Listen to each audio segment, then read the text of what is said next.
This will be a reading I will do of Jewella Crossing. Some history on this, I suppose.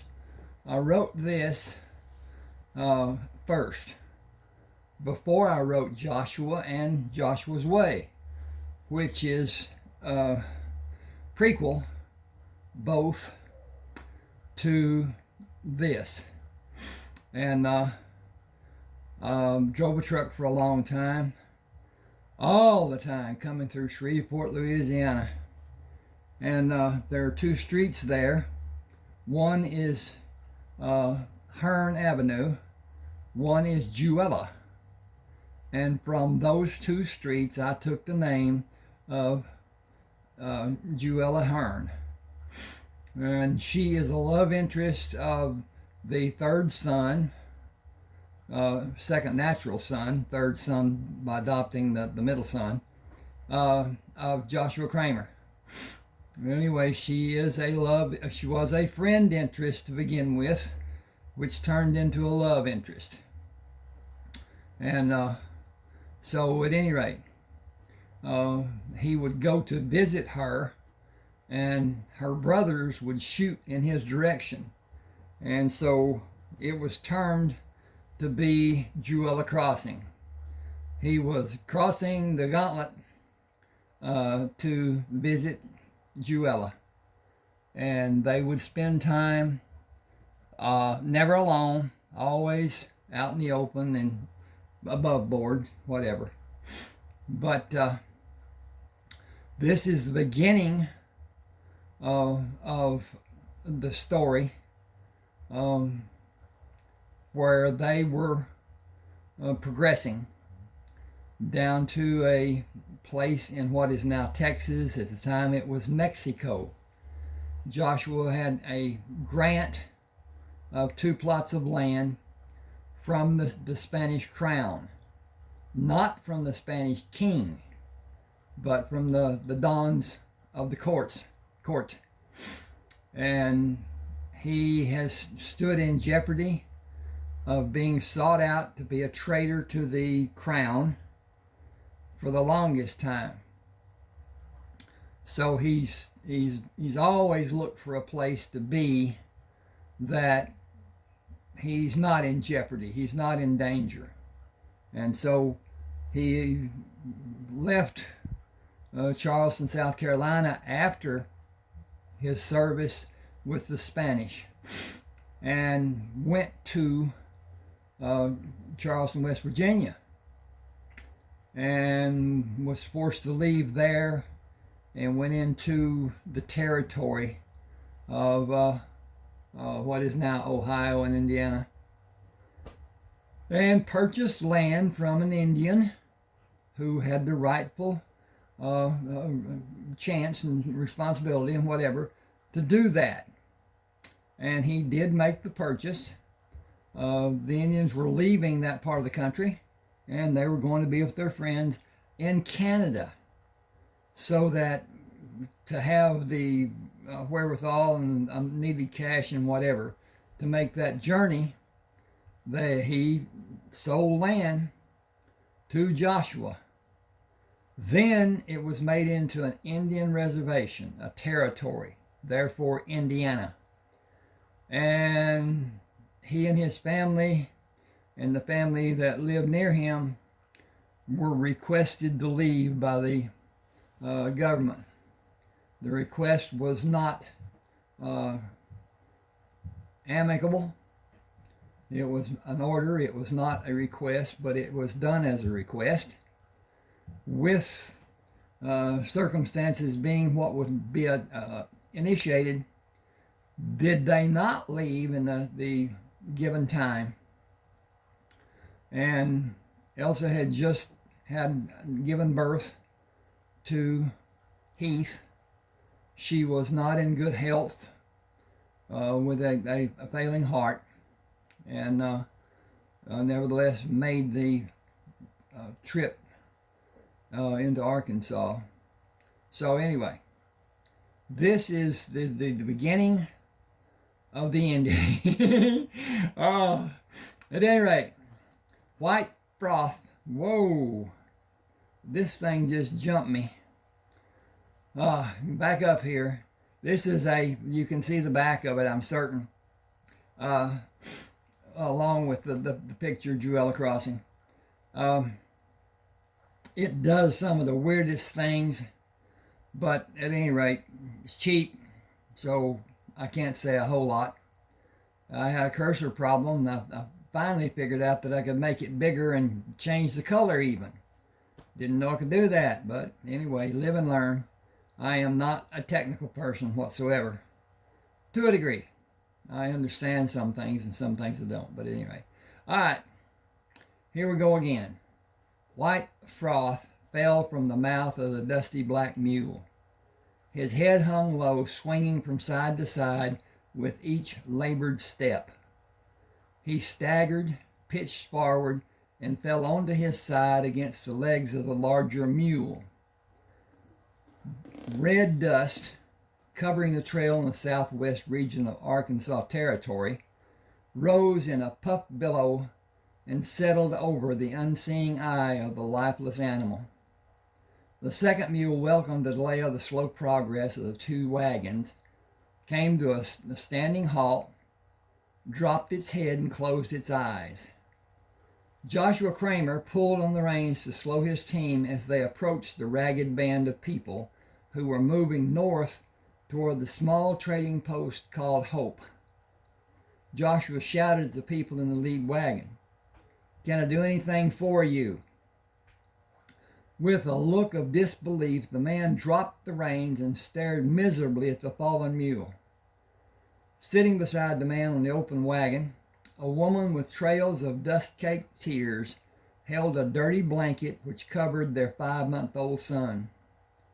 Joshua stopped the team, set the brake, and stepped down from the wagon.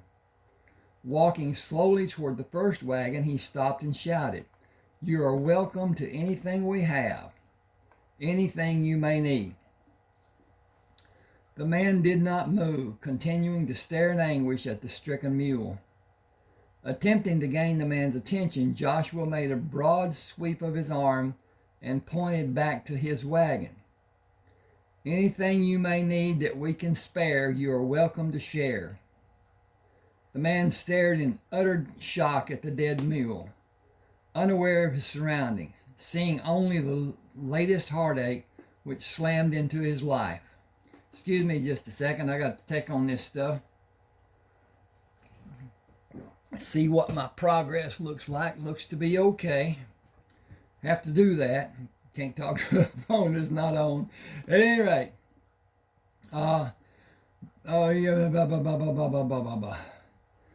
okay. He was unable to fathom an escape from the overwhelming problem of having only one mule, and the single mule could not pull the wagon without help from a second mule, which he had no means to acquire.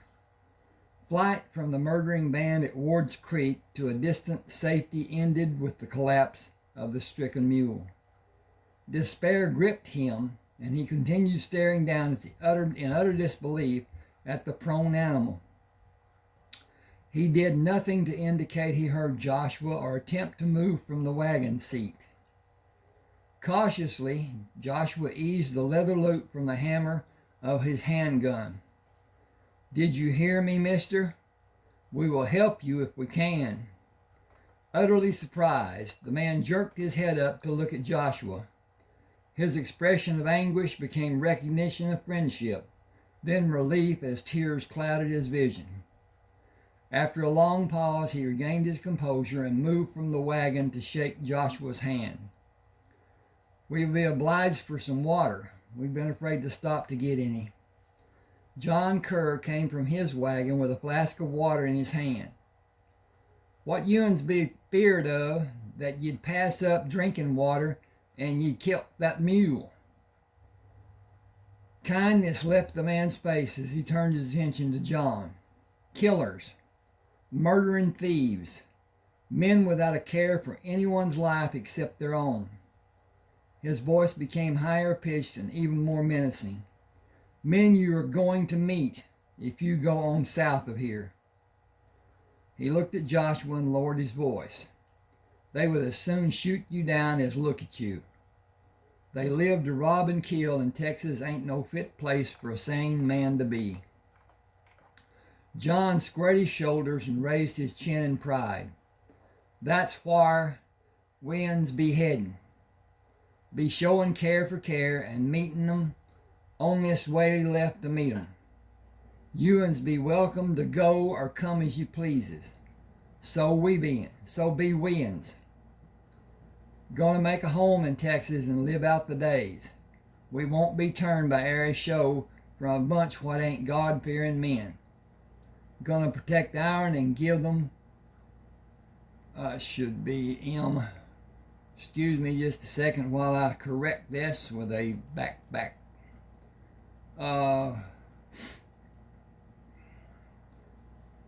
Okay. Gonna protect ourn and give them you're talking about ary favor showed. Ain't looking for trouble, but gonna be ready, come as may.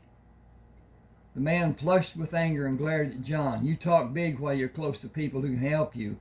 Wait till you're alone hunting for food or out in your field. Wait till they come riding down on you with their guns blazing. Talk don't do any good then. As John moved forward, Joshua took the flask of water from his hand and stepped between the two men. He gave the water to the man and turned to look at John. Let's see if the women can help the others in the following wagon and this woman and baby. John spoke in surprise. Ain't seed no young'un. The baby is in the blanket the mother's holding. John jerked his head toward the man. He can give her water. Be seeing can Augusta help her. There ain't no need for talking causing the young'uns and women folk to be fearful. He abruptly turned and walked back down the line of wagons to his oldest son and daughter-in-law, Dathan and Anna. Joshua turned to speak to one of the slaves who had been in the wagon following the one he had been driving.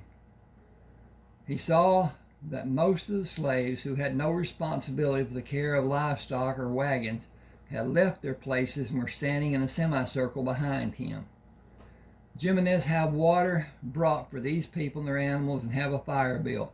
Prepare the evening meal. We will spend the night here. Clara and Lily have their duties with the babies. Calvert and William came back to warn us of the approaching wagons. Tell them of our plan to stay. Daniel, Raymond, Zeke, and Butler are herding the cattle. They have the dogs to help. Let Daniel and Raymond continue. Butler and Zeke will relieve them after they eat. It will be a routine evening and night. Let Henry help Eli with the teams. He's old enough to start lending a hand. He doesn't need to have any responsibilities just yet. Have him watch and help and make sure nobody is harmed. Have someone quietly check on the cur teams and see if they are watered and cared for before they are put in with other livestock. See that the other animals are cared for and guarded. Regular routine. Is everyone clear on what needs to be done? Jimenez nodded his affirmation to Joshua and turned to the group of slaves. You all know what they is to do, so be quick about doing it. He pulled his oldest son from the ground as easily as he would flick a fly from his arm. The 8-year-old boy weighed more than 80 pounds, but seemed to be no burden for Jimenez. Henry, you mind what Eli tell you, and remember, he tell you twice. I expect you can tell me what you learnt and how you gonna use it. Do us proud and have a care about yourself. Them mules can be ornery, so you see after yourself. Ask if help is wanted for you do everything. Hold in mind that Master Joshua says about talking sets us apart from them animals. Now, get along with Eli. Jimenez's pride in Henry was evident. He's turned his attention to the slave named Eli. You know you'll watch after him. Thanks be to you. He lowered the boy to the ground and turned his smile to Joshua. He be just fine. Don't fret none about him.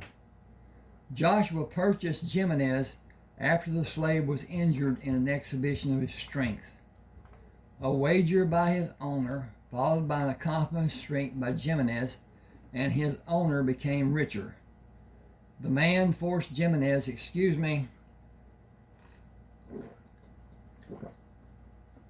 to attempt feats which most people regard as impossible.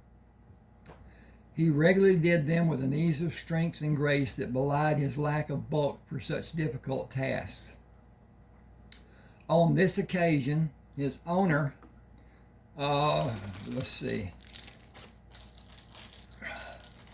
this occasion, his owner drank more than the usual amount of spirits and boasted that a group of men could hoist a boulder into the air and have Jimenez support the weight on his shoulders. He did as the owner boasted, only to be left alone with the boulder still balanced in place while the drunken group returned to the tavern. He found he could dispense with the weight only if he quickly stood upright from his bent position to push the boulder away from his body. He waited to be helped long enough to feel his body begin to rebel against the weight.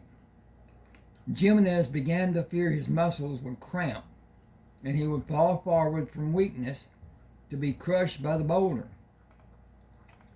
His first attempt to extricate himself from the weight of the boulder proved to be futile.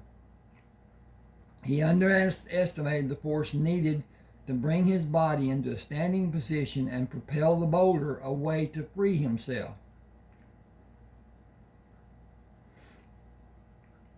Okay, hang with me just a second because I need to fix this.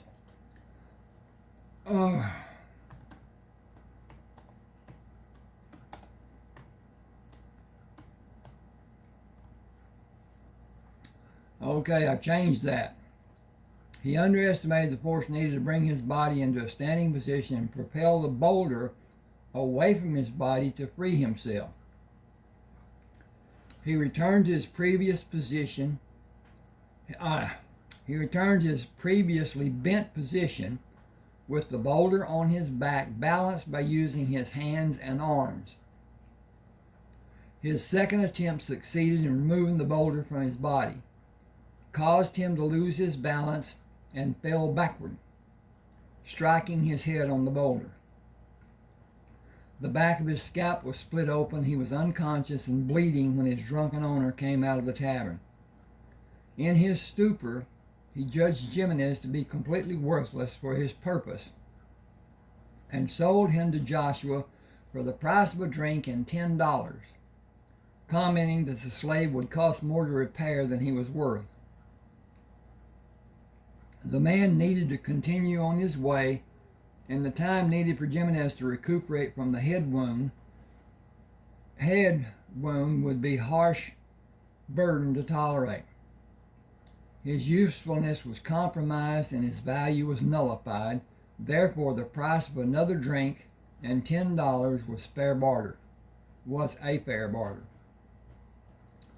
He commented that for an extra $5, Joshua could have the very pregnant Clara. She had already slowed his travel to a snail's pace. With the required bills of sale, quality of life improved greatly for Joshua and Jimenez and Clara. Society dictated that Joshua treat his slaves as mere property without consideration. Harsh reality came to Joshua when Tom Moore stopped him and Jimenez outside the general store in Charleston, West Virginia. Folks tell me you're letting slaves live in the house with you and your family. That true? Joshua's slave quarters were both full when he brought his family to Charleston. Elsa insisted Jimenez and Clara stay in the house until a suitable house was built for them. Joshua knew slaves were expected to be housed outside the owners' homes and did not anticipate being called out in public for breaking the unwritten rule. Several men were listening, and Joshua knew the accusation could become a problem. His laugh was so loud it caused Tom to step backward. He had expected Joshua to affirm his information, as John Hickman had earlier told him of seeing Jimenez follow Elsa into the house and the two sitting under the tree as she was teaching Jimenez to read.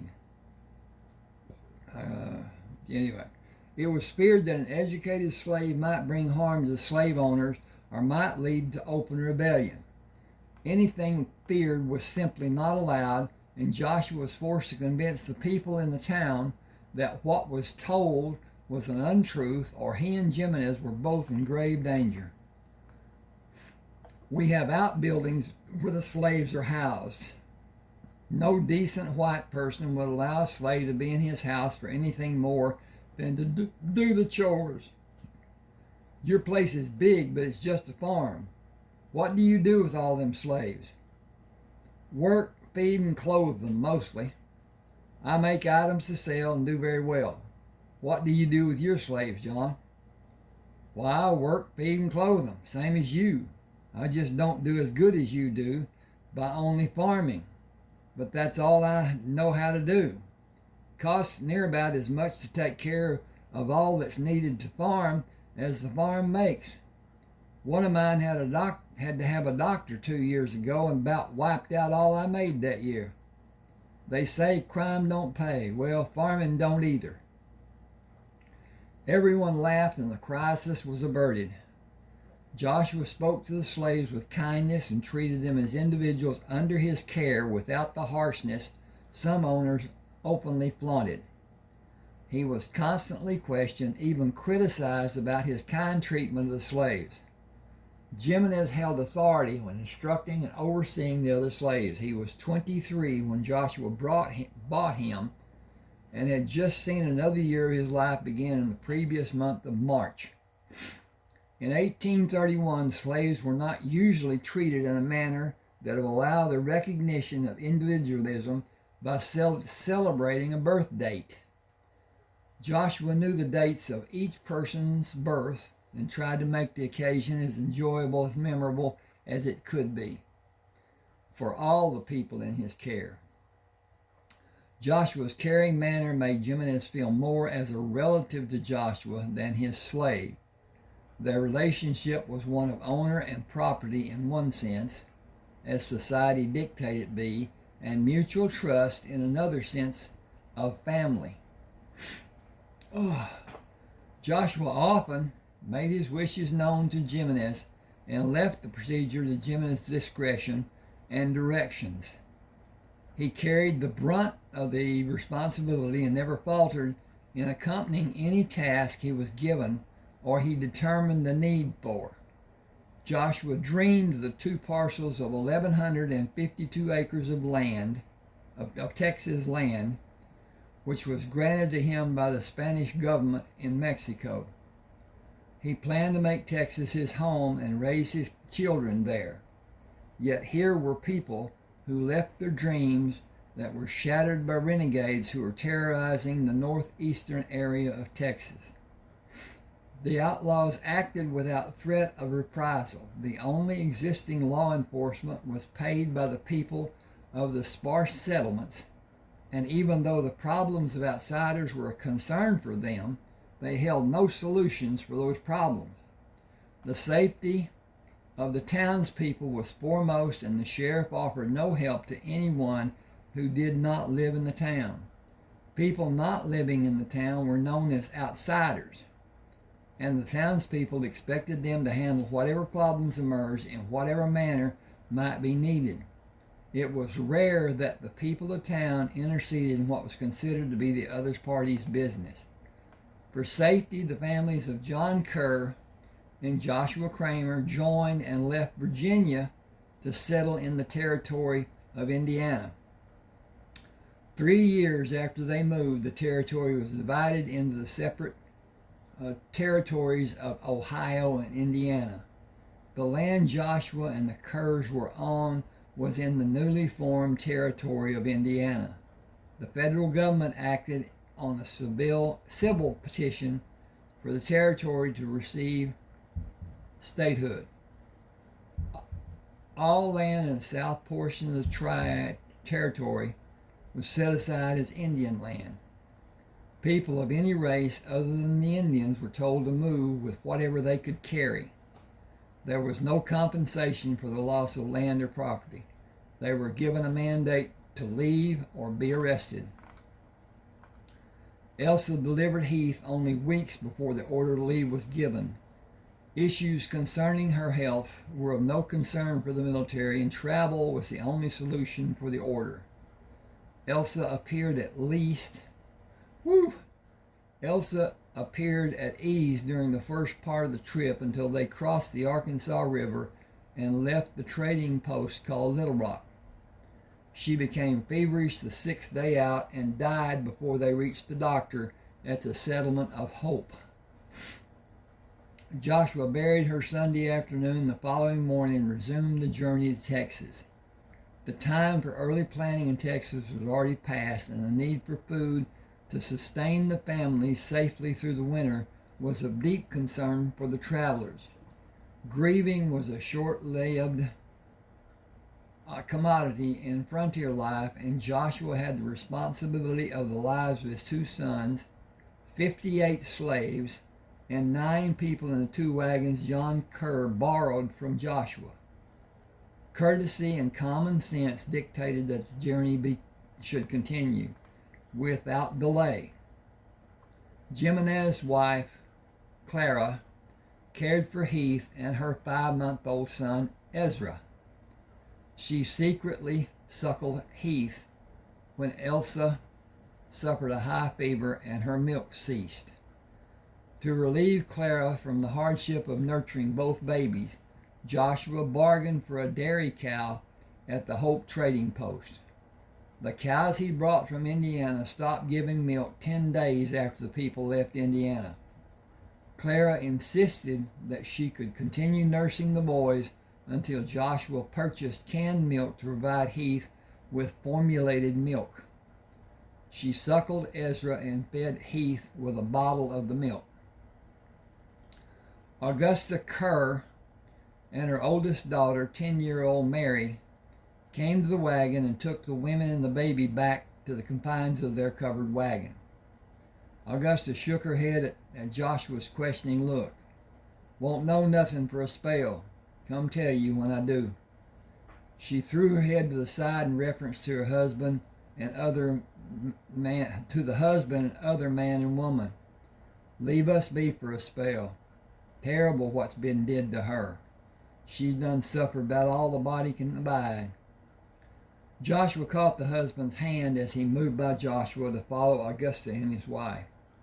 "My name is Joshua Crammer. I did not hear you say your name." He gently pulled the man away from the wagons. "Let's sit in the shade of the tree and you can tell me more about Texas. That will give you time to satisfy your thirst and the women time to tend to your wife and baby." The man jerked his head and realized Joshua was speaking to him. "Oh, sure, yeah, we should sit down and give the women folks some privacy." He grasped Joshua's hand in a firm shake. The grim expression remained on his face. "My name's Gates, Anton Gates. I was raised in Illinois and came down to settle in what people are calling Texas. It's still Mexico, but it's far from Mexico City, and there ain't no government from Mexico in Texas. There were 8 grown men who left with us and me and Lucy. 7 of us had families. We joined up in St. Louis and came to Texas almost 4 years ago. We pitched in to help each other and built all of our houses and barns. We built our homes along a spring-fed creek and named our town Ward's Creek after a family named Ward, name of Ward. They took sick and died the first winter we were in Texas. Their death was hard for most of us to bear, but we went on, and the town name helped us be strong when there was something wrong. The Wards were strong right up to dying. We took heart from their grit. We all had land grants and settled south of the Red River. Nobody cared where we were, and there wasn't anyone to keep us from taking any land we wanted. It's near about the same today. You can take whatever land you can find. We laid out our farms joining together. It was a matter of doing as we pleased and living like we wanted. Had good lives too until a week ago when a bunch of men came up from Nacogdoches. They camped on the creek during that first night. The next morning, they walked up and killed 3 of the men who came down with me. 2 of the dead men were married, and the killers moved in on the families of those men. Those of us who were left thought to stop what was happening to those defenseless people, and we went over to try to help. The men were waiting for us and killed everyone who went against them except me and Lucy and Dawes and Constance Anderson. Terrible thing, all those good people dying. We were outnumbered and outgunned. That's why we pulled out of the fracas and put some distance between us and those men. But I'm sure they're still following us. We thought we could see them on the other side of the river when we crossed. And we've been pushing the teams to get away from them, so we didn't stop for anything. We are trying to stop them from catching us. They will kill us for sure if they catch us, because we've seen their faces and we can tell who they are. Excuse me a minute. I gotta see. Okay. Everything copacetic. Hope you're enjoying. I enjoyed writing this. I enjoy reading it. I enjoy verbalizing it now. But anyway, my mule was bad off and couldn't take the punishment. My thought was to get my wife and son to safety. He's been sickly and weak, and I'm worried about him. We left on the run and left everything we had back there. Joshua broke a small branch in his hands and threw the 2 pieces on the ground. You can come back with us. Temper John's words with patience. He didn't mean he thought you were weak or unduly afraid. He only meant we will do anything it may require to have an uninterrupted life. We will do as he said if the time comes that we have to deal with those people. We will remain on guard. We will be together when we work in the fields and when we hunt for food. The men you fought will not catch us alone. If it is needed, we will form a town to live in and work our fields as a body of people and guard against an attack that may come. You are welcome to come with us. I thank you for your kindness. Excuse me a second. Ooh, didn't turn it.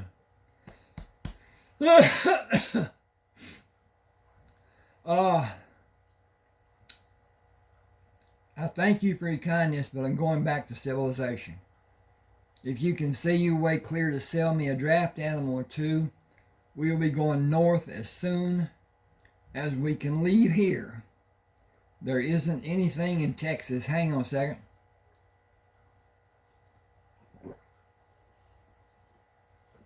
Isn't anything in Texas worth getting killed for?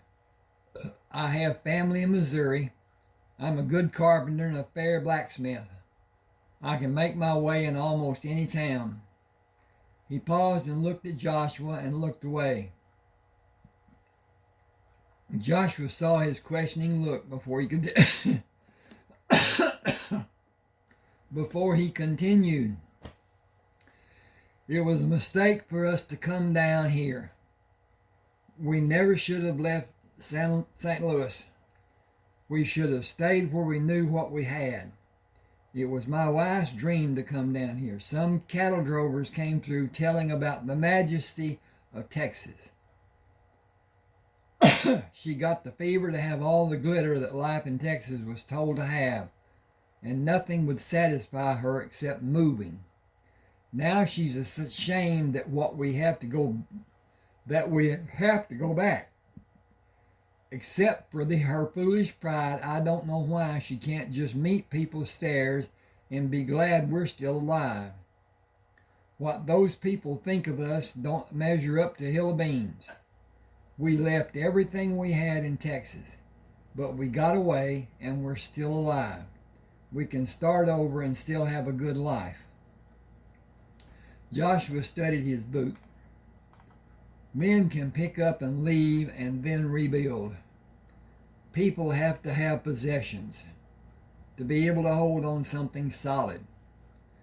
They need to feel they're in control in a physical way, where a man feels controlled in a mental sense. When we left Indiana, we were forced to leave so many of our belongings. I almost read that incorrectly. It was difficult for my wife. I think she gave up the hope of things being better in Texas than they were in Indiana. She needed to be able to have an assurance of what reality would be in Texas, and it was far too hard for her to visualize in her mind. I don't have any idea what you just said, but you're more than likely right. Will you sell me a horse or a mule?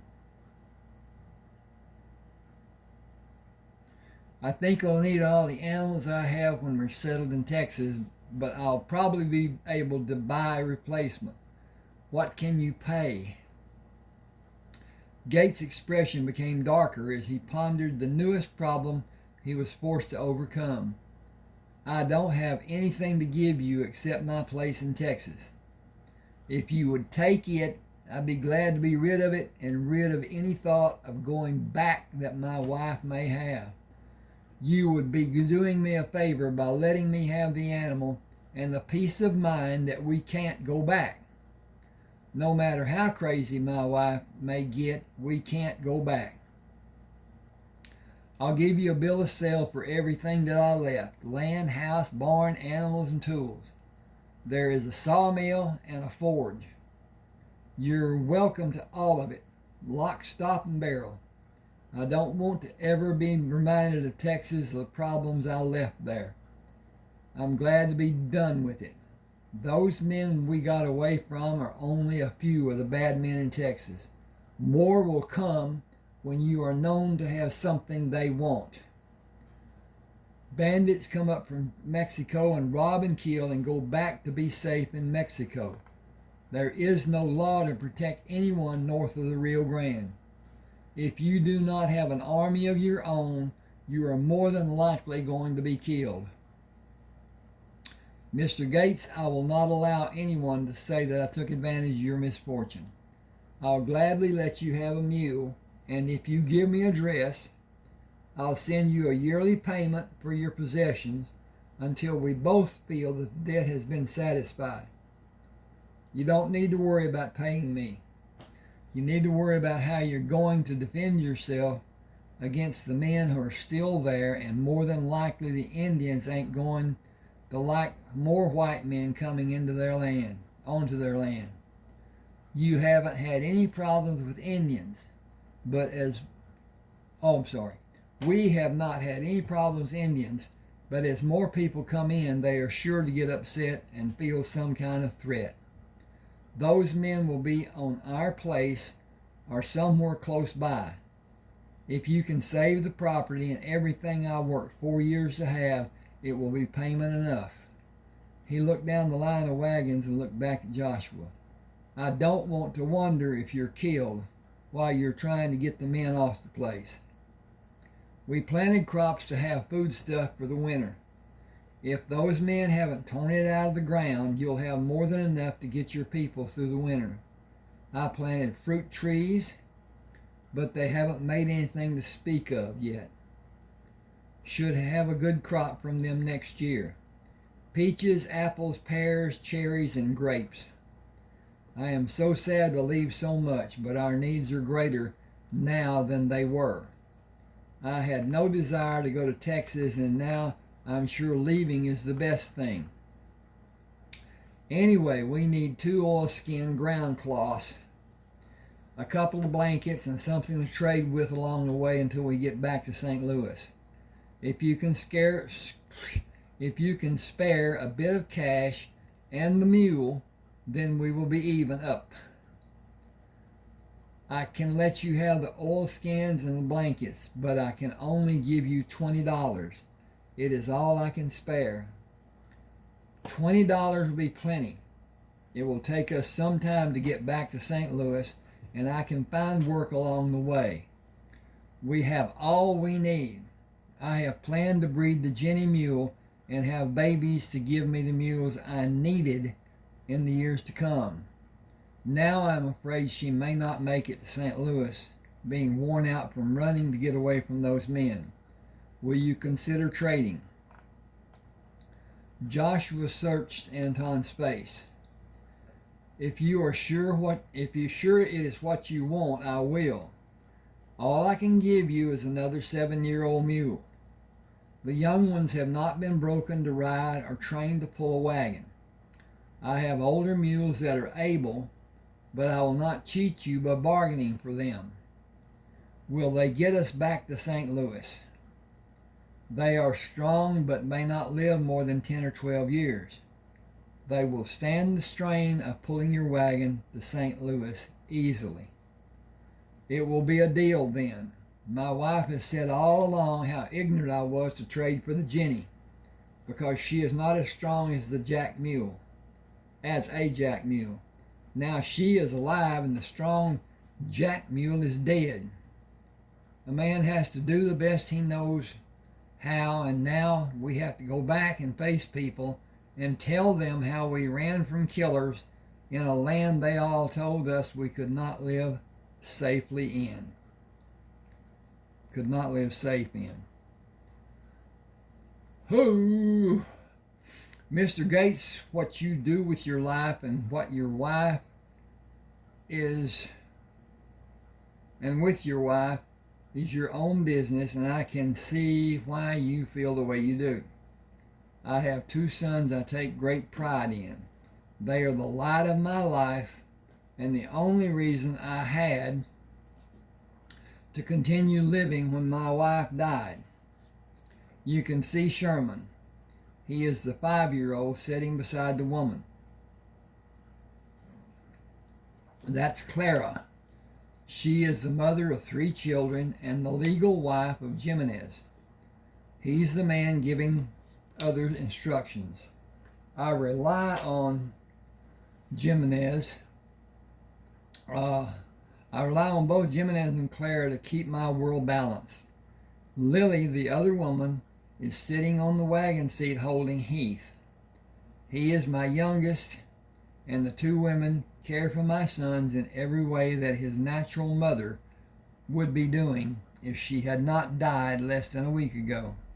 I did what I could to give my wife a happy life, but these are hard times and make for a hard life.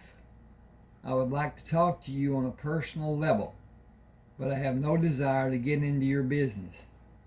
Go right ahead. I'll tell you if it starts getting under my skin. I'll not try to be too plain spoken. Your wife has suffered a great loss in dignity and pride. She sees things differently than you and I do. It would be good to find a way to give back those things she lost, or her life is going to be truly unhappy. She will make it soulfully unhappy just from her sorrow spilling over into your lives. You will be forced to suffer with her. Excuse me.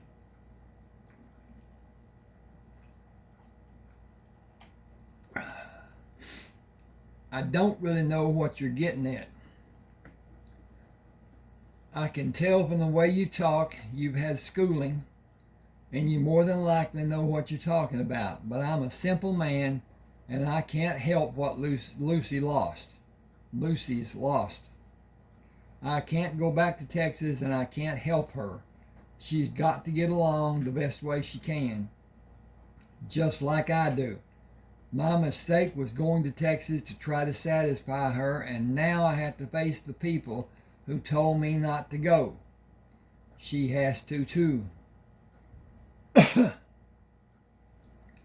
Perhaps you can help her keep her pride by telling the people who she holds in high esteem what a good life she made for you in Texas, but that the situation became more than you yourself could handle. She might not feel so responsible for the failure. It might lessen the pain she is feeling. She might be given a reason to live that she had not imagined before. Work with her to allow her to return with her head held high. I never thought about doing anything like that. Yes, I could do that. We've been so busy trying to stay alive that I haven't been thinking. Excuse me a second. I gotta check again. Okay. Everything seems to be okay. Yes, I can do that. He took Joshua's hand in both of his and pumped it vigorously. Thanks for butting into my business. I've been so busy thinking about myself that I didn't think about her. Thank you for giving me a way out and showing me a way to help her. I know it will help both of us. Jonathan and Dathan Kerr came from their wagons, and Dawes Anderson walked over from his. Dathan asked, "Whoa, that should be..." Excuse me a second.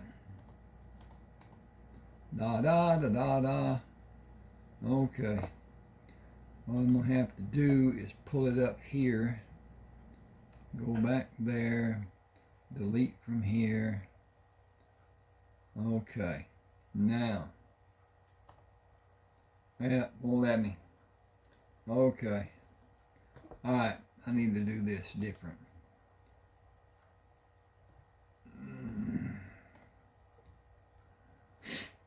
And then do this. Hang on just a second. I'm sorry about this, but it's working for me, I hope. Yes, it did. Okay, now then I got to do this and correct that. Do that. Push that back. Okay, we're standing blah, blah, blah. There, I'm going to hit this button up here. Hit this button there. Hit this button there. Hit this button there. And get back to being busy. I want to ask a favor. The ads that you're seeing pop up, YouTube gets money from people watching those ads, or those people that are looking at the videos and the ads come up and they don't skip. Then both YouTube and I are paid a pittance. Me more so than YouTube. Because one ad that you view may make me a nickel or 7 cents or something on that order. It's not much. It was at one time, and boy, it got changed. At any rate, if you have one that lasts any time at all, please let it run. Go somewhere if you need to, drink, enjoy, whatever. And then when it's over, be proud that we both enjoyed. I appreciate that being done if you can. I understand if you can't. I don't want to look at an ad that is not in line with what I need or I need in my life or anything like it. And I'm no different than most people, I believe. When I turn a video on to watch and whatever, and that ad pops up, I skip it. And it's not a good thing to do in some cases, I suppose, but it's what I don't want an ad that doesn't have any help for me. If it's informative, that's different. But to be how to build a bowling alley is not my type. How to turn a shelter into a stalled area to keep farm animals that took, I don't know what it was, 20 minutes? It lasted a long, long time. It lasted long enough that I went to the refrigerator, poured a glass of tea, and went back and watched another 5 or whatever minutes. And it's just, I was expecting it to end, and it didn't for the longest time. At any rate, thanks for that consideration. Okay, Dathan asked, we staying here tonight? I thought it would be prudent to spend the night here and attempt to find out what we are likely to run into in the next few days. Anton thinks a band of murdering men has been following them. They were last seen on the other side of the river. We need to be prepared for them, and if they are waiting for us, we need to make plans for effective countermeasures. I see no need for haste if there's a possible danger. Dathan waved his hand in the air. We ain't wanting to borry no trouble by moving too fast. We're chafing at the bit to see where it is we're going to live, but we'll go along with anything you calculate to be right. You done us proud so far and got us here in fair shape. Nobody cottons to telling you something's off in your thinking. Joshua said, I appreciate your acceptance of the situation and your desire to have your goal of a home in Texas become a reality. It will all happen in due time if we are patient and well prepared. We should spend the night here and tomorrow continue as we've done to protect our party from an attack. If you will tell William what the plan is, he and Calvert will be ready to go on foot ahead of the wagons. We will give them the usual time to scout the way before we start the wagon movements. John said, we's all itching to get where it is we're going. Trip's been long and we's ready to be settled in. Joshua remained seated and resisted a confrontation with the Kerrs, as he was accustomed to doing to maintain harmony. We shouldn't become careless because of impatience. There may be dangers which we are not able to see from a distance, and the practice of scouting, as we have done, is as necessary now as it ever has been. It might be the exuberance of youth should be brought to mind for all of us. We should caution our people against carelessness. We are near the end of our journey, and we need to be aware of what is likely to happen. We may encounter a totally different circumstance than we have in the past. We have looked for trouble to come by way of Indians and thieves. The men that killed the settlers in Texas are unscrupulous vermin, and would think nothing of killing all of us, simply to take our possessions, just to have the livestock or arsenal of guns, or our food. We have gone about our business in a manner that causes reason to prevail in a bad situation. I believe it is not unwarranted to take that stance with the men we're about to meet. Even increase to a harsher stance to protect our party. Excuse me.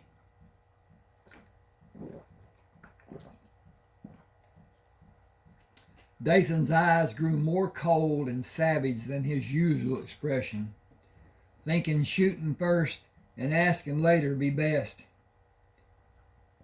I think it would be prudent to locate where the men are and consider each of them to be our enemy. As far as our shooting first, I think it would be a matter of our survival. If they are discovered waiting and hiding, they would be assumed to be mortal enemies and treated in the manner that would be the most productive of our people. Protective. Did you hear the horn honk? I did.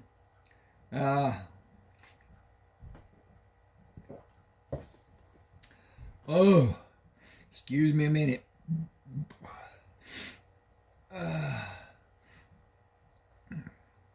As far as I'm able to determine, there are no mature male settlers left alive at Ward's Creek, and any grown man we meet should be considered one of the murdering band of men.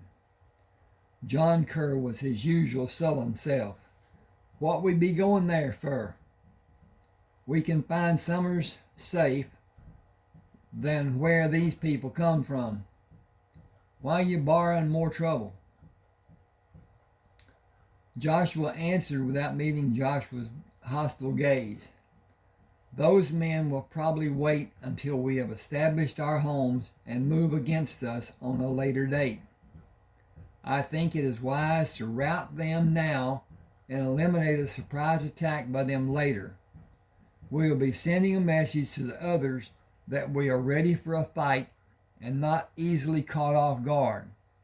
On the other hand, there is a consideration of land that I have purchased from Mr. Gates and the houses and outbuildings that were built on several tracts of ground whose owners have been killed. The buildings can be used until we erect others if we desire to build others, or we can use them as they stand. I believe it would be prudent to examine that area and have the advantage of neighbors already established and knowledgeable of the terrain and the climate changes of the area. John spit tobacco and wiped the back of his hand across his mouth. Time to time you talk so odd I ain't rightly sure what you said. What land you gone and got from Gates? And what neighbors you talking about? We was gonna be a help for you'uns and you'uns for us. Weren't nothing said about nobody else. Joshua stood and turned to face both John and Dathan. The manner of John's speech rankled him. Mr. Gates needed an animal to replace his mule, and I swapped him a mule for his place in Texas. The neighbors I mentioned are two families whose husbands and fathers were murdered. I think it best to find the murderers and secure that portion of Texas for the safety of everyone concerned. Mr. Gates told me there's a partially worked farm that has a house. The owner died. There's another farm that is unoccupied and completely workable. Its owner was killed. He was not married and nobody has a claim to that land. The farms are there to be claimed by homestead law. We are about 3 days from the settlement. I have no doubt that if we leave the people who are still in the settlement to those lawless men and do nothing to stop them from attacking us, then at a later time they will attack and butcher all who resist them. We are going to live in Texas. We should send a message to those lawless people that we are not to be taken lightly. Our purpose in effecting that message is to stop those men from harming the people who are left in the settlement. I have no regard for those men. I believe they are as ruthless as any people we are likely to meet. I don't believe a warning for the killing a rattlesnake is needed, and the men we are going to face are more dangerous than a rattlesnake. We should wait in ambush and take them prisoner if we can. We will not put any of our people in danger if those men are still in the homes of the men that they killed. Oops, I'm going to change this. Who instead of that. Homes of the men who they killed. We'll wait them out and deal with them in whatever manner is left for us to follow. I don't want one person in our company harmed. If we use cunning, we can accomplish our goal without a problem. I'm going to come up here and peck that button and hit that button and hit that button and hit that button, and I'm finished. I saved. I made a change, and so I saved. Anton Gates stood and brushed his hands across the seat of his trousers. Those are mean men, and you won't catch them off guard. It won't be nearly as easy as you might think, but it's no never mind to me. I'm going to put distance between mine and them as fast as I can. I'm going back to where the law will stop a crime like this from happening. I'm going back to where sane people live. I'm going to live to be old and not grow old before my time. Times are hard, and life in Texas will hurt a man. There's no doctor inside a week's travel. You best know all the remedies, or a lot of you won't be allowed to see next spring. We tried to make a go of it, and it just ain't worth it. I'll take the comforts of city life, and I'm headed back to them. Mr. Crammer, if luck is with you, you might find the kind of life you want in Texas. He pulled his hat from his head and looked in the eyes of each man standing in the group. My hat's off to all of you. Good luck to you. I think you'll need a lot more than I can wish you. God bless all of you. Keep your powder dry and a sharp lookout. He turned to Dawes. I traded Mr. Crammer for some blankets. We can bed down by the fire and set out at first light. Dawes spoke as they walked away. Fine with me, the sooner the better. Joshua looked after them as he walked toward the fire. They are completely beaten down. They are bone-weary tired before the killings took place, and now the fight has gone out of them. Let them have the good feeling of leaving a bad situation far behind them. He turned toward John and Dathan. Give them a quiet night's sleep and allow them to leave in the morning with their heads up, as men should. Their leaving Texas may seem to be cowardly, but we have no idea what happened to them in the last few days. Sometimes men start to think it is better to remove themselves from a bad situation and start over. The idea starts small and builds until it becomes an obsession.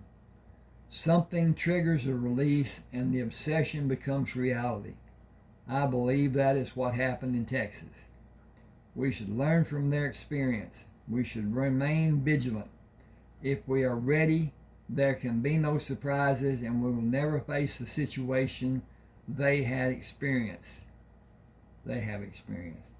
We should all remain safe. Coordination, communication are the keys to our success. We will plan, then talk to each other as we progress and act as we have planned. Nobody is to alter the plan and do anything that has not been discussed and planned. Someone acting on their own judgment could fall into a trap and suffer a terrible ending. If we are of one mind and one purpose, we should all be safe. We will all have what we want. If we concentrate our efforts as a unit and put aside our individual desires, we will be successful, and all of us will have what we desire. Dathan Kerr was always skeptical and twisted the circumstances to see ulterior motives. He was not trustworthy himself, therefore he distrusted everyone. Others.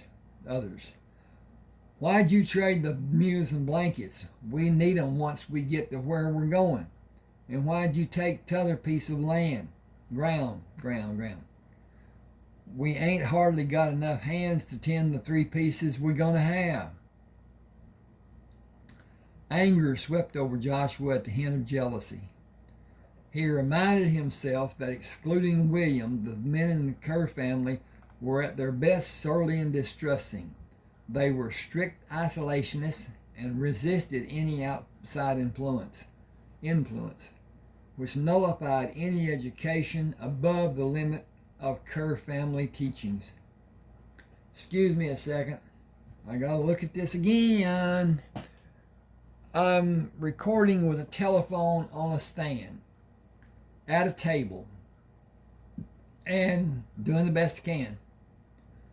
My purpose here is to have people understand the 30 books I have published on smash words. I've given that link to this book in the description on the beginning, and so it can be used for someone to go to Smashwords, look at the books, see if any one of the 30 might be something they would want to purchase. And I can sell the books to you, but it has to be done by email, and transfer of funds can be done by Zelle at the banks. I think most banks have Zelle or an app like it. It's nothing more than a transfer of funds, just like a check, except it's digital. And digital is what's coming, people. We've already seen the demise of the cent, the penny, and it is a better thing for the United States to do that some countries have been doing for ages. Paper or cotton money. It's easier, it's less expensive, it's totally less heavy, less weight, less whatever. And I lived for some time in the Philippines, and basically everything was bills. There were a few coins, but not many. And those coins had a substitute in a bill. So at any rate, that's one of those things. Joshua read one of his 4 volumes by Blackstone at every convenience. He was unable to do more than drive the lead wagon and marshal the movement of the group of wagons and livestock from the beginning of the journey leaving Indiana. The Kerrs looked to him for instruction and decisions, but once advised, they were always skeptical and constantly quibbled before reluctantly following. His attention was focused on his duties, which allowed him no freedom to read or elevate the level of his education. He was not able to imagine and solve equations and arithmetic with his attention turned to the problems of the trip, problems that were exacerbated by the Kerr family. His father and mother began his education with the rudiments, and he continued to increase his knowledge at every opportunity. He read everything that became available. He considered what he read and tried to use the knowledge in his everyday life. He considered the use of knowledge to be the key to decision making and the cornerstone to living a rich, full life. He lived his life with acknowledgement of a higher power and a purpose in living. His philosophy was opposed to merely existing and living as an animal does, without a sense of the world of intelligence that exists in the periphery of each person's world. His parents were people whose existence was a force in the lives of all who came in contact with their intelligence and were able to learn from their experiences. His people cared about the others who came into the circle of their world. The Kerrs cared little about anything outside the existence of their own person. They were introverted, with people outside their family, and self-centered. They gave little thought or caring about other people except where it might benefit a Kerr. They tolerated Joshua because he was needed as a guide to Texas, and he kept them from self-destruction. Their tolerance was self-serving and with little regard for anything or anyone else. In return, Joshua tolerated them as they provided extra guns in the face of danger. They were all expert in the care and use of firearms. They were sour. They were sour in expression and action and quick to anger with a stranger and even their own family members. Once slighted, they were sullen and vindictive and remained so for many days after the incident occurred. Their one redeeming quality was each was an expert woodsman. They moved as ghosts in the half-light of the deep woods. They knew the way of the Iroquois and the Huron, and never left a trail that was easily followed. Excuse me a second again. Oh, I need to fluff my cushions a little bit, but at any rate, hope you're enjoying, and as I am, this cushion is helping, I believe. Otherwise, I think this chair has grown teeth. Joshua followed each of them through the hunts in the woods in both Virginia and Indiana. He initiated their stealth of movement and gained their expertise in the art of reading signs. It was Joshua's acquired ability to move through the woods in a fast and quiet manner that caused the two men to be sent ahead of the wagons as scouts. They looked for obstructions on the trail and watched for possible attack. Each evening before nightfall, they located a suitable place the party could camp through the night. They left to scout ahead before sunrise each morning. Joshua's slave, Calvert, and William, the third Kerr's son, acted as advanced scouts. They were allowed to rest through the night and were not assigned perimeter guard or stock duty like the other able-bodied males. The Kerr family, as woodsmen and fighters, almost made amends for their often disagreeable nature. Joshua continually reminded himself to tolerate each of them and hold his temper. It was less difficult for him when the trip first began. It became more difficult at Elsa's death. Each day was more difficult for him as he traveled farther from her grave. She had been his inspiration, with her loving smile and her needed advice. She often helped him sift through the quagmire of a problem and pointed out different solutions. She assured him with a look or with the touch of her loving hand. He felt alone without her, and he no longer had anyone to turn to for encouragement or advice. He missed her help as much as he missed her warmth. He longed to see her face, to touch her hand, to hear her voice. He missed her as only a person who is unprepared for the death of a loving wife could miss her. Her death was sudden, and he did not have the opportunity to tell her goodbye, as he thought to be proper. He was miserable in his longing for her, yet he must go on, for the sake of their children. Still he missed her and felt as though a piece of his person was lost. How terribly he missed her.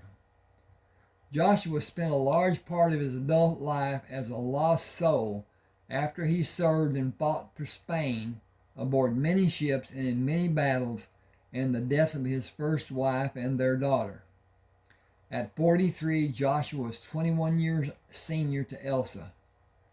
Joshua dreaded the day he would be forced to write about her death. The only thing uplifting about the letters Charleston was the news of Heath's birth.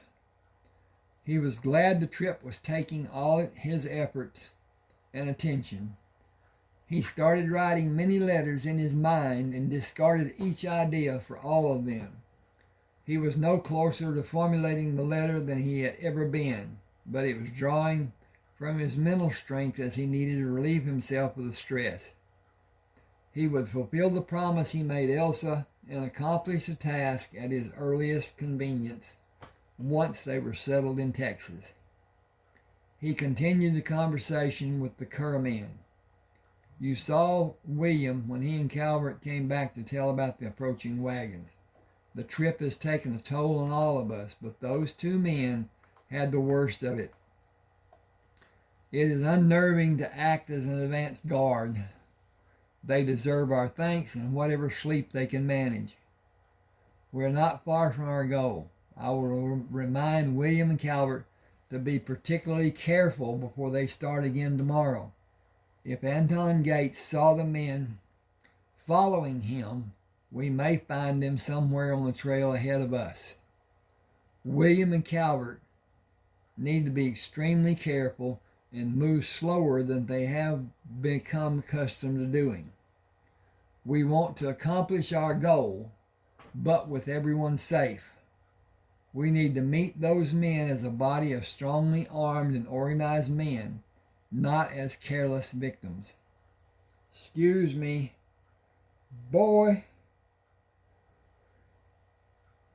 Ugh. It's nighttime, My body's saying, hey, it's bedtime. At any rate. John waved his hand in the air. Don't fret none about us. Iron be ready and do more than holding our own. Gonna give 'em what fur and be handy about doing it.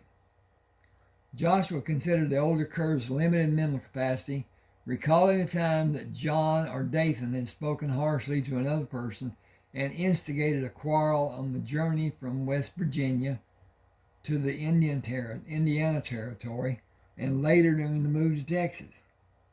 Each time Joshua soothed that battered ego, and in many cases saved someone's life. Many times he thought it was a cur life that had been saved. He reflected back to the last day they were at the settlement of Little Rock. You know what? I gotta get up. This is going on and going on and going on. That's the case I want. People have talked about the short videos, and some are very short, some are short, some are not so considerably short. Anyway, they want longer to have them while they do housework or they do work on whatever, that they can just listen to it and be entertained. It doesn't necessarily mean that they are constantly focused on the reading, but it's what has been asked for, so here it is.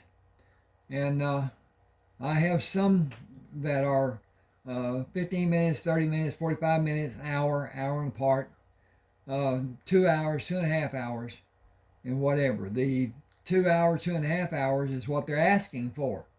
They can do what they have to do. They can even stop the video and do something different than they're doing or whatever and start again. They can leave when an ad comes on, which is a great help for me because it gives me a little money. Not much at all. I may get as much as a quarter from the whole time that the longer videos are viewed or on or whatever. They don't necessarily need to be viewed to play. And it is a help. It builds up. It doesn't bill fast. It's not like $10 an hour or whatever. It's much less. At anyway,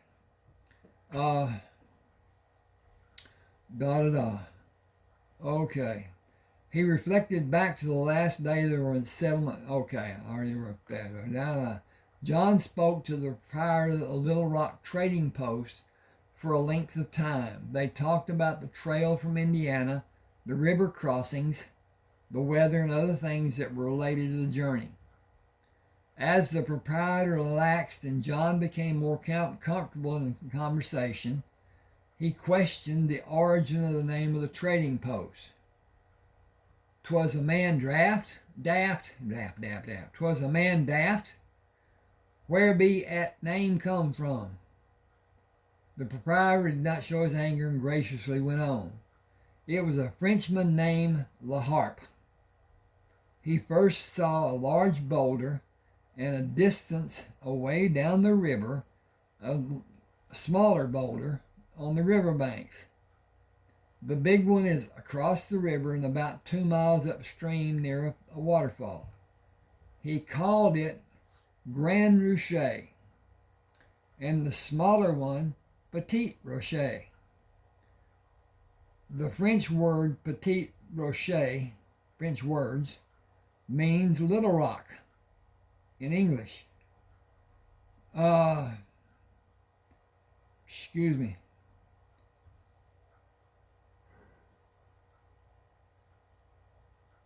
Woo.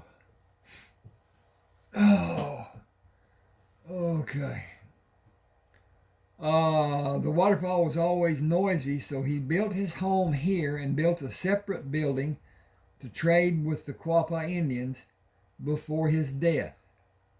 Rumor has it that he would not give them liquor, and over time they became angry. They even tried to burn the building. John banged his closed fist on the countertop. We live in this here country and talk English. Seems to me folks ought to be respectful and not talk all that gibberish. A man spoke from across the open room. A man is proud of his homeland. He has the right to speak in his native tongue. Is that not why we came to this country? To be able to speak as free men? Is not freedom why we all came here? John did not turn to address the man. Excuse me a second.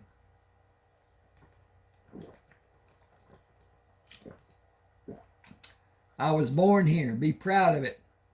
And I talk American. Be proud of them facts. Are you too proud to allow another person the privilege of speaking his mother tongue to another person from the same mother country? Man ought to be proud of the country that's ours and talk so winds can understand what's being said. And to what country are you referring? You are no longer in the United States. My own mother country sold this land to President Jefferson, yet there is no name which you can call this land we are in. We speak of it unofficially as Arkansas, and even though it is a possession of the United States, the government does little to give it sovereignty, nor does the government mark the boundaries. A purchase was made, but no boundaries have been established. It is officially called Arkansas Territory. I'm going west. Arkansas Territory, but where does it start and where does it end? Don't matter none at all. We still talk American. That other gibberish be grating on my ears. I apologize for your discomfort and yield to your age.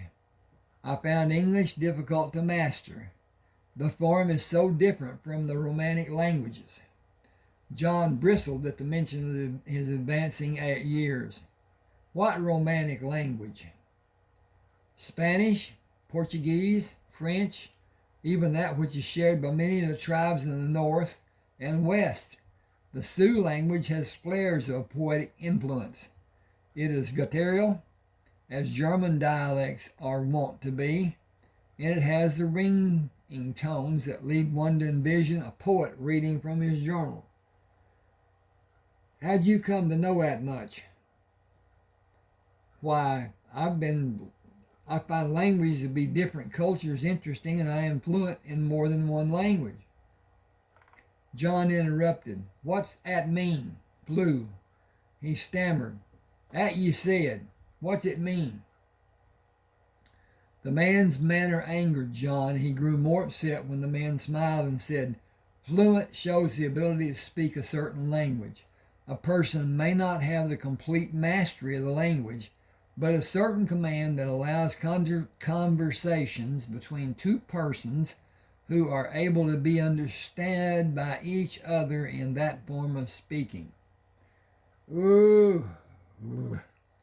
I suffer from hypoglycemia. My blood sugar drops, especially after I eat, but it is now dropped. I'm going to take some preventive maintenance in a peppermint ball. It's a sugar content and whatever, but at any rate, my eyes are going to be seeing all kinds of what I call miniature aurora borealis, and I get sleepy, very, very, very sleepy. And so right now I am consuming a peppermint ball that I hope will help dissuade that feeling.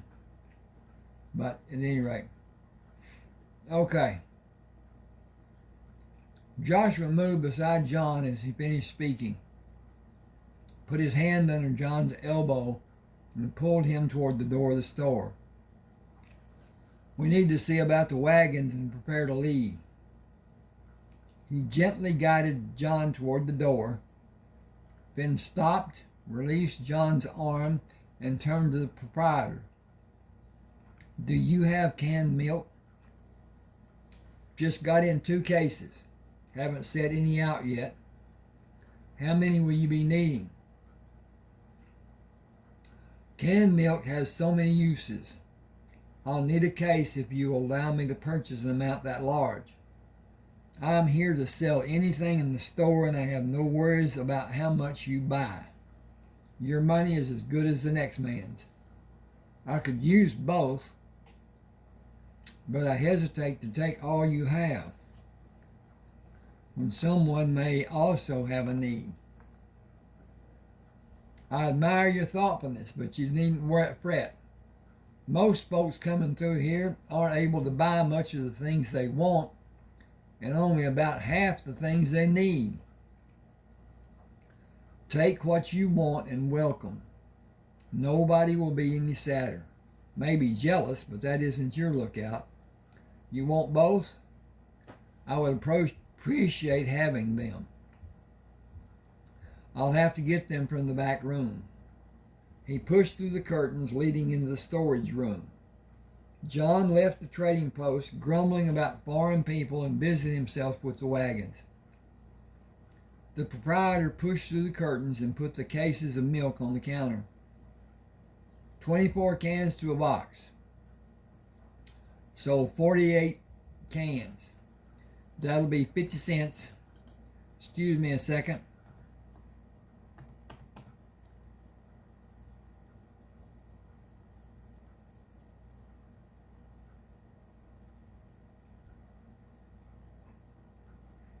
That will be 50 cents. I know it's a steep price, but canned milk will keep a long time. It's hard to get way out here. Freight charges are getting to be outlandish. Joshua took coins from his pocket, searched through them, and paid for the milk. Got some canned peaches in yesterday, too.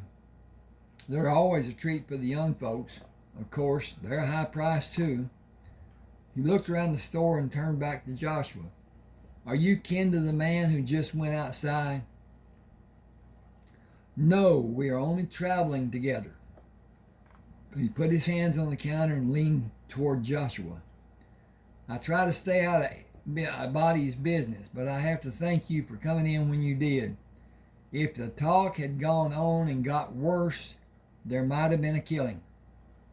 Your friend was on a prod, and a less civilized man would have shot him. I've seen it happen a lot of times.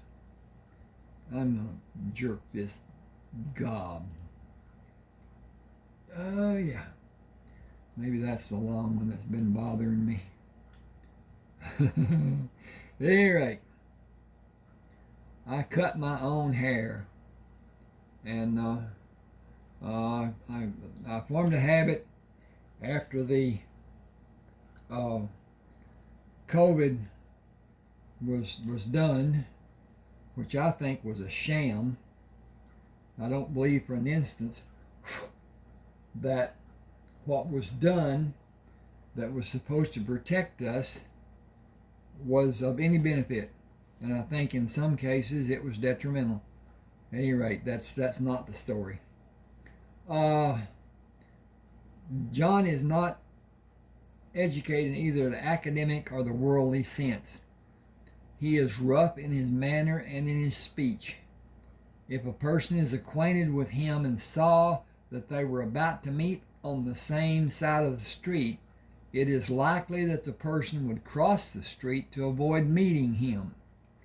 His second and third sons are better, because the second is mentally impaired and requires constant care.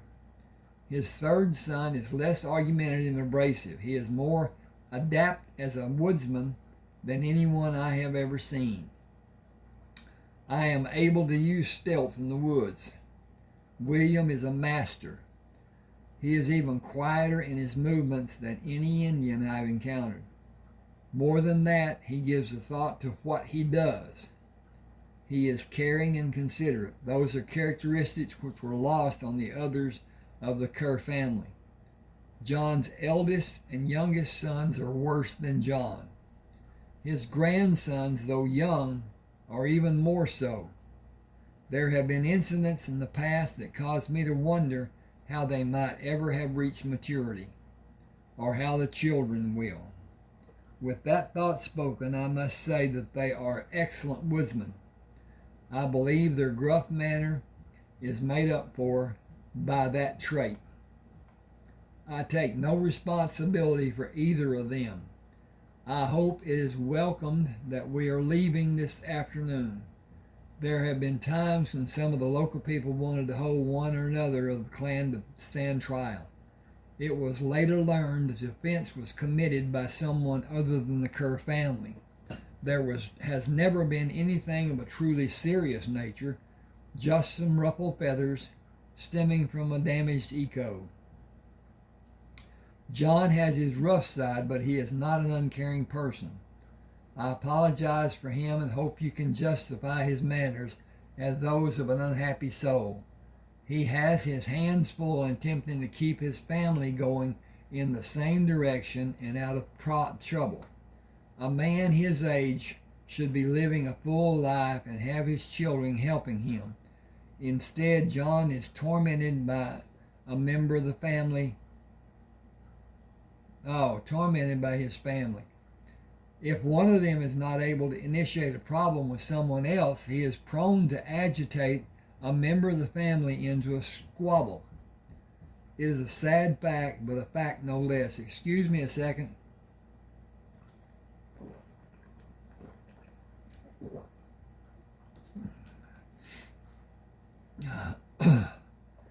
I take them as they are and try to give them every benefit of doubt.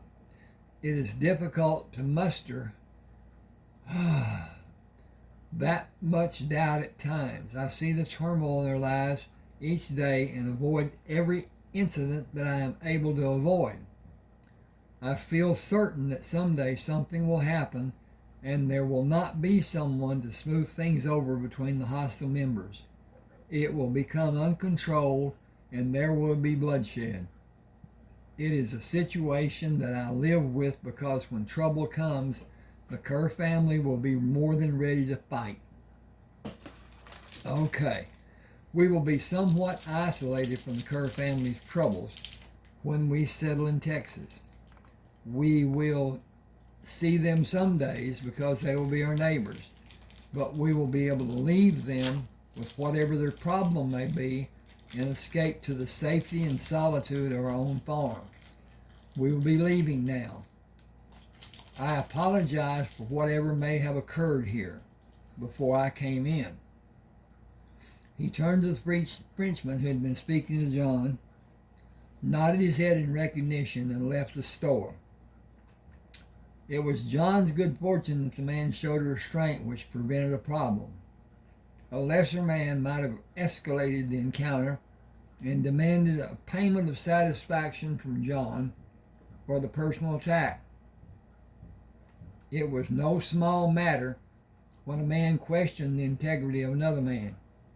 The price paid for a slight of even a small degree was often the challenge that would end the man's life. Joshua thought of the sequence of events that led to their coming to this place and wondered at the scope of intolerance that was abundant in the Kerr clan. He placed the cases of milk in the rear of his wagon and moved down the line of wagons to the first of the Kerr wagons. Are we ready to leave? Dathan dropped the trace chain he had been holding and turned to face Joshua. When Ewins be, wins be. It was a relief to leave the trading post without arbitrating another problem one of the Kerr family had instigated. Joshua was thankful that there would be no other incident involving others before they were settled in Texas. The trip after Elsa died was a matter of effort for Joshua, and meeting the party from Texas was also disheartening. No known establishment existed in their continued journey. Okay, this is chapter 29. Now, these 3 books start with chapter 1 in Joshua and can continue on, I think, 11 chapters to chapter 12 in Joshua's Way. Joshua is about his life and service to the Spanish crown after he was abducted by pirates, and he gained control of the ship in a battle between British and Spanish ships. I don't think they were English. No. But anyway, Spanish Armada was decimated, and they had no ships to the degree that needed to be used in the Mediterranean to slow down or stop the supplies coming and going to Napoleon Bonaparte. And he set his brother to be king of Spain, and even had to go back to Spain at one time to reestablish his brother's being on the throne. The Spanish Dons still ran the country. They were the lifeblood and the governing and whatever. The Bonaparte did not do anything to any degree, and he was a figurehead. And Napoleon went back at one time to, as I said, reestablish his authority with an army with him.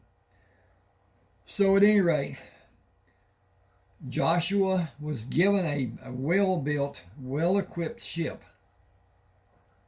and asked to stop any shipments that would not allow searches to be done, that were not flying a Spanish flag or an English flag. And Americans were operating on the other side near, anyway, in that portion of north and whatever. But the Mediterranean was not in any degree. They moved east to west and west to east and a little south, a little north, and whatever to anticipate and stop those shipments. And they were very successful in doing it to some degree. At any rate, then Joshua's way was his returning with his crewmates that he had assembled back to Charleston, South Carolina. And it's interesting what went on there. Then this is the final, as far as Jewella Crossing goes, to the story of Joshua's life and the lives of both Sherman, Cullen Allen, and Heath. Cullen Allen was more or less adopted. He was taken in after his family was killed, and he and Sherman were closer to age than Heath was. Heath was pretty much a baby when Cullen came into their life. But at any rate, that goes on. Then there's the story of Sherman. Well, Kinsman tribe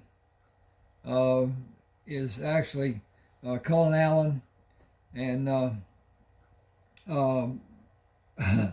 Kiowa Bennett, and their adventures and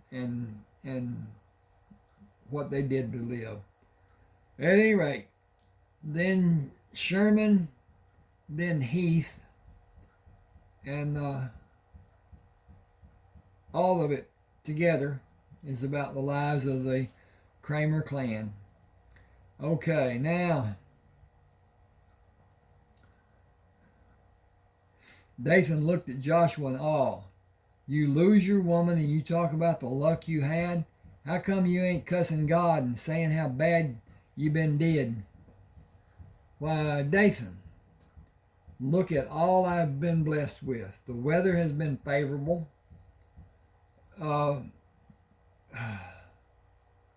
We have plenty of water. The water barrels required only 11 repairs. Our journey has gone smoothly and quickly. I have lost but one mule when its leg was broken and had to be destroyed. Its death was not a terrible loss, as we had several meals of fresh and jerked meat. There has been low water at the river crossings, which is a rarity at this time of year. None of the coops under the wagons has been harmed by obstructions in the road. We still have 9 spare wagon tongues. The maintenance of the wagons has left us with no losses. We kept the hubs greased and have not had a single team run away, which could have been a loss of team, wagon, contents, and animals in and under the wagon. Possibly the loss of one or more of my people. The maintenance wagon has mostly been extra weight, as we have scarcely needed the spare parts from it. We had plenty of game and gathered food along the way. We still have young steers to butcher. The egg production has been more than sufficient for meals and for meal preparation. The grain wagons will have enough grain to last into next winter if the supplemental sources are as plentiful where we are going as they have been during our journey. There has not been a shortage of night grazing. We have had no problems with Indians. My breeding program has been a complete success. Other than a few minor ailments and Elsa's death, we have been extremely fortunate. Some scrapes and bruises, but no major injuries. Your family and 48 of my people, all the animals, a journey of such magnitude, and not one person with a broken bone. I am deeply grateful to that higher being for our blessings. He raised his face to the sky and fought back tears. I have 2 beautiful, healthy sons. For them, I am always giving thanks. I will always give thanks. It was providence that Elsa died. It was in the plan from the beginning. She and I knew that. We agreed to have the turn of events happen before we left the world we occupied and came to this world. We have no memory of our covenants, but we both believed it was as we had agreed. We will be together again and things will, I'm looking at another part. We will be together again and do the things we planned. My faith sustains me. My strength is from a higher power than myself, and I bow to that power. Each person must live the time allotted to them and either bend to the power or fight against it. I have found that resisting may cause heartache and bending gives comfort to my soul and order to my life. I am living not only for today, but also for the life that will be after this life is over, and I return to the place we all existed in before we came to this world. Excuse me a second. I got to check again. it sometimes will heat up and be a problem. But at any rate,